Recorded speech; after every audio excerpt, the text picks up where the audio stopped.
ഏവർക്കും SB കമ്മ്യൂണിക്കേഷൻസിലേക്ക് സ്വാഗതം. നീണ്ട കൊടുംചൂടും കടുത്ത വേനലിലും വറ്റി വരണ്ട് കിടന്ന എൻ്റെ നാട്ടിലെ തോടുകളെല്ലാം പുനർജന്മം കൊണ്ടിരിക്കുക ഈ വർഷകാലത്ത്. അവരുടെ മനോഹരമായ കാഴ്ചയാണിത്. എൻ്റെ നാട് മലമ്പ്രദേശത്താണ്. എൻ്റെ നാട്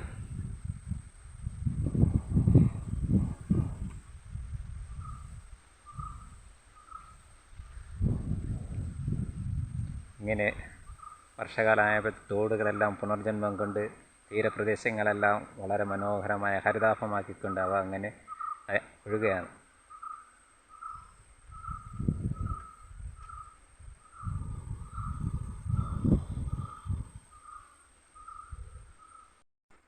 എൻ്റെ നാട്ടിൽ ഏറ്റവും കൂടുതലുള്ളത് റബ്ബറാണ്.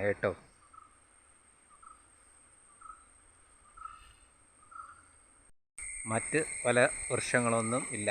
ഈ റബ്ബറും വാഴയും ഒക്കെ തന്നെയാണ്.